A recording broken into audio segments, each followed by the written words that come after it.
సుమన్ టీవీలో మీ personal and business promotions కోసం కింది నెంబర్కి కాంటాక్ట్ చేయండి. ఎవరికైనా బ్యాంకు లోన్ కావాలంటే బ్యాంకు అధికారులు పెట్టే ఎంక్వైరీలు అన్నీ ఇన్ని కావు. రకరకాల షరతులు విధిస్తారు. అందుకు అవసరమైన పూర్తి డాక్యుమెంట్స్ అందించాలని కోరుతారు. ఆపై 1కి 2 సార్లు వెరిఫికేషన్ పూర్తి చేసి కానీ లోన్ మంజూరు చేయరు. అలాంటిది ఓ బ్యాంకు అధికారులు 2022లో చనిపోయిన వ్యక్తికి 2023లో లోన్ ఇచ్చారట. చనిపోయిన వ్యక్తి 7 నెలల ఈఎంఐ కిస్తులు కూడా కట్టాడట. ఇప్పుడు 4 నెలల నుంచి కట్టడం లేదంట. అందుకని ఇంటికి నోటీసులు పట్టుకుని వచ్చారట. అది చూసిన ఆ చనిపోయిన యువకుడి తల్లిదండ్రులు ఒక్కసారిగా షాక్కి గురయ్యారు.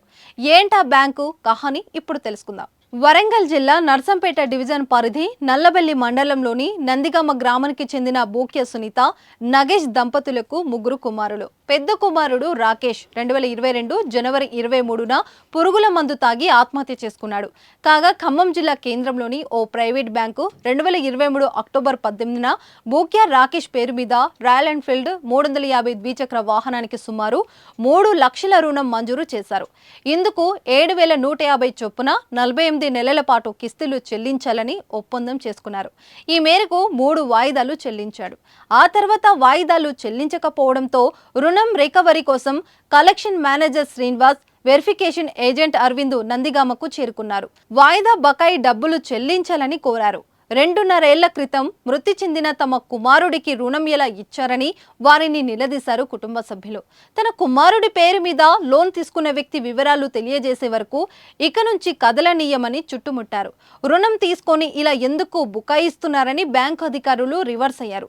దీంతో రంగంలోకి దిగిన స్థానికులు చనిపోయి 2.5 ఏళ్లు అవుతుందని చెబితే అర్థం కావడం లేదా అంటూ చెడామడ తిట్టారు ఆ బ్యాంకు ఉద్యోగులను. ఇది ఏదో మోసముందని గ్రహించిన మృతుడి సోదరులు పోలీసులకు సమాచారం అందించారు. వెంటనే వచ్చిన పోలీసులు ఉద్యోగులను అదుపులోకి తీసుకున్నారు. మృతి చెందిన తన కుమారుడి పేరిట రుణం మంజూరు చేసిన అధికారులు తీసుకున్న వ్యక్తులను, దళారులను గుర్తించి శిక్షించాలని పోలీసులను కోరుతున్నారు.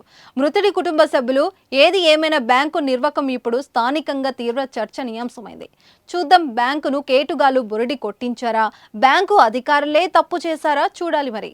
మాది నందిగామ. నా పేరు విజయ. నా కొడుకు పెద్ద ఆయన రాకేష్ చనిపోయిండు. 2 సంవత్సరాలు వెళ్ళి 3వ సంవత్సరం నడుతుంది. ఎవరో బండి తీసుకున్నారట, మాకు తెలియదు. 4 నెలలు అవుతుందట. 2 నెలల కిస్తీ కట్టిర్రు.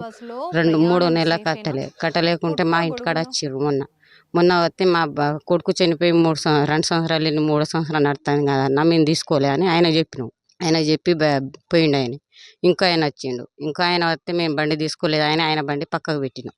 పక్కకు పెడితే ఎవరు ఇంకో ఆయన వచ్చిండు.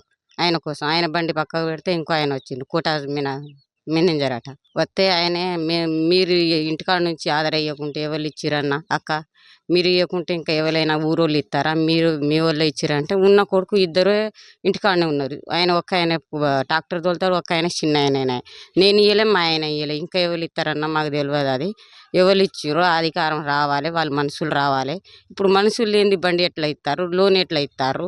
ఇప్పుడు ఒక సంతకం లేకుంటేనే లోన్ ఇస్తలేరు. ఇప్పుడు మనిషి లేనిది చనిపోయిన మనిషి మీద ఎట్లా ఇచ్చారు? అది మాకు న్యాయం కావాలని మొన్న పోయి కేసు రాపించినాం.